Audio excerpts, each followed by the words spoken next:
Welcome to another episode of Double J's List. If you get a chance, please hit the subscribe button. I would really appreciate it. Hit the like button too. Today I'm going to talk about some of the issues I've had with the charging system on my 2023 Jeep Wrangler 4xe Willys trim level.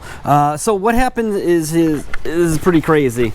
You've probably seen on the news that there was a recall for these. That basically says that they could burst into flames at any given moment.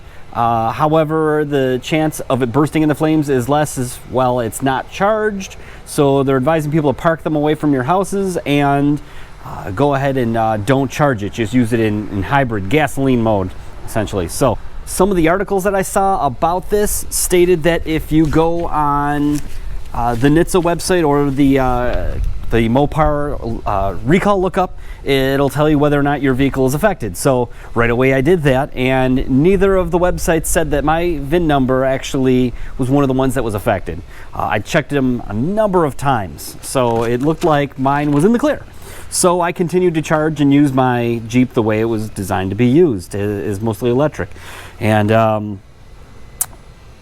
a few weeks ago, all of a sudden my Jeep wouldn't allow me to charge it. I would plug it in and it would give me a warning to service the charging system. So okay, I made an appointment and brought it in on October 16th. And that date's kind of ironic. We're going to talk about that a little bit later. Why?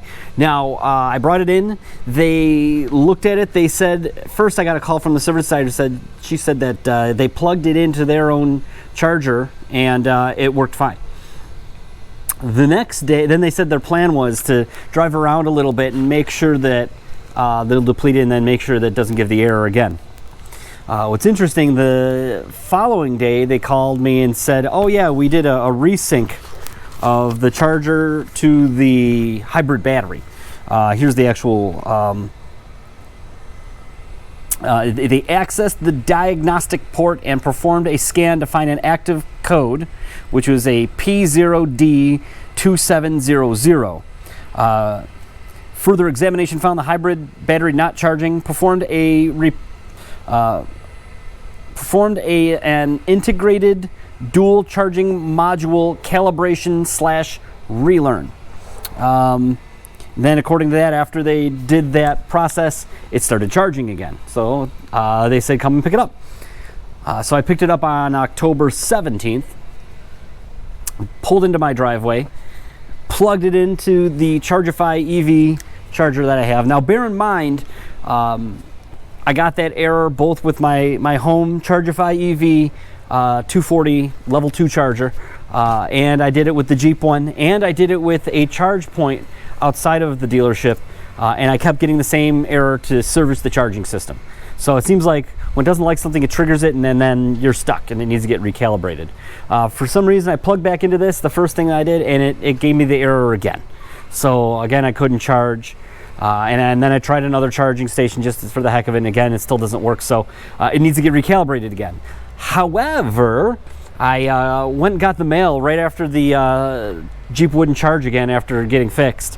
And I received a recall notice. Now, I thought mine was in the clear because I had looked it up a number of times on the websites and saw that it was not affected by the recall. Now I've got a notification in the mail stating that it is indeed affected by the recall.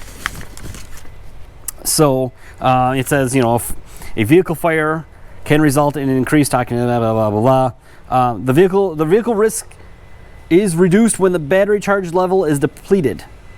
Accordingly, owners are advised to refrain from recharging.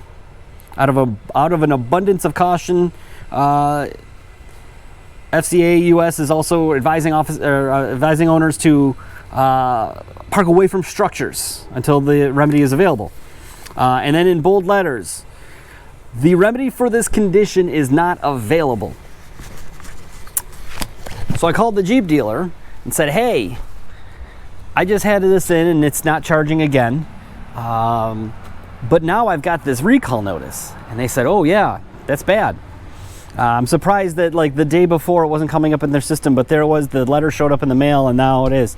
And myself and the service advisor I spoke to both came to the agreement that, hey, maybe it's not a good idea to try to diagnose and repair the system while it's under recall, because if you think about it, they've got to test it, they're going to be charging it, it's going to be in their shop, that's a fire issue. So we're at a standstill right now. We have to wait until they come up with a solution for the problem, and then I somehow get an appointment to go and get it fixed, whatever it may be, whether it's a replacement battery or some sort of software change. I don't know. There's no real information about that yet, which is an absolute bummer, because now I'm driving around in regular hybrid mode, which gets me maybe 20 miles per gallon. So I'm spending a whole heck of a lot more on fuel than I was before. And that was like one of the big reasons I got this, is because I can drive around and not use much fuel. It's a lot less expensive and drastically reduce the amount of carbon dioxide that I'm putting into the atmosphere by driving around. Here in Western New York, we have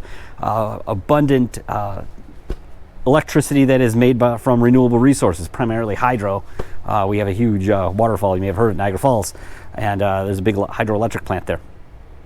So I'm at a standstill. I don't know what to do. I'm pretty bummed out about it, and we're going to have to try to figure out how to go along with this. So I don't know. Does anybody have any advice? Let me know. Leave some comments.